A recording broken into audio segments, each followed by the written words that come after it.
Welcome back. Finally this hour, March Madness is officially here. The top teams in college basketball now have the road to glory laid out ahead of them after this year's final seedings were announced yesterday. That means it's time to fill out those brackets and, let's be real, watch your picks fall apart by day two. Day one sometimes. Both the men and women tip off their respective tournaments in just a few days. So this morning, we've got just about everything you need to know to get ready for the big dance. Baker Machado, host of Front Office Sports Today, which starts airing soon, right? Yes, very soon, here in the next couple of weeks. Debuts in the next couple of weeks. He joins us. Baker, congratulations. Thank Great you. to have you with us. Good to see you guys. I got to tell you, I'm not the sportiest, and I'm so excited. I feel like you're going to make this. We're going to get you into this. Before we get into the brackets, guys, here's a big number for you.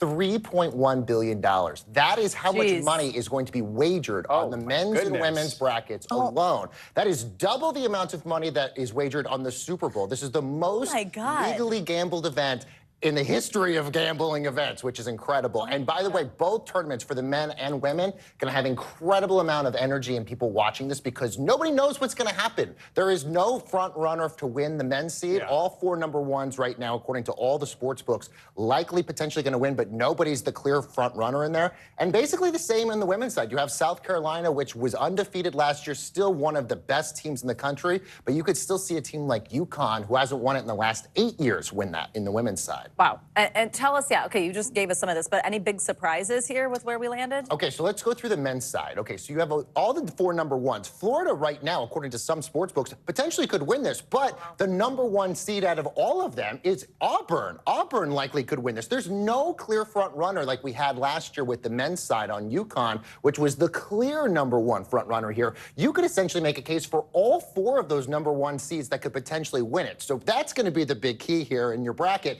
Just picking who you think might win it because you might not know who's going to end up winning at the end of the day. Eeny, meeny, miny, mo. What's incredible with the men is 14 teams from the SEC. In case you're wondering, there's only 16 teams in the SEC.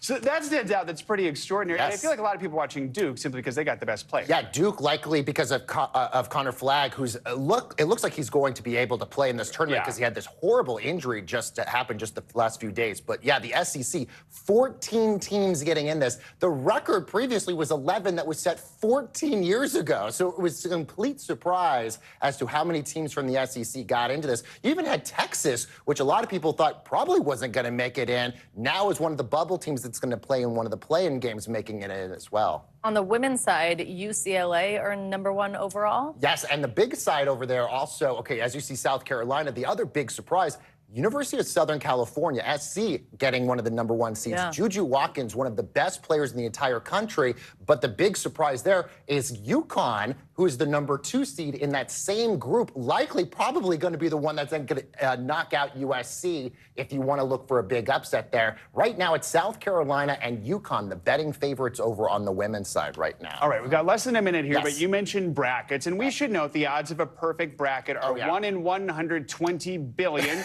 So that's not happening for you. Look how many different numbers are in there. But you don't need a perfect bracket to win your pool or whatever you're doing. What's your best advice for people? The best advice, if you're looking for upsets, it's always going to be the 11s versus the 5s and the 12s versus the 4s. Those are usually where the upsets happen. And there's a team Savannah and I are very familiar with, Colorado State University, who is a 12 seed against number 5 seed Memphis. They are actually betting favorites to upset Memphis. So if you're looking for a big sleeper, it might be Colorado State. I have a certain chant stuck in my head now. Do you know what it is? What is it?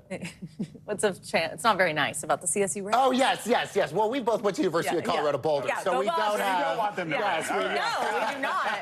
I don't know. I mean, I guess if Colorado's going to go, whatever. Baker, great to see you, and congrats again on the show. Thank you, guys. That is going to do it for this hour of Morning News Now. Stay with us, though. The news continues right now.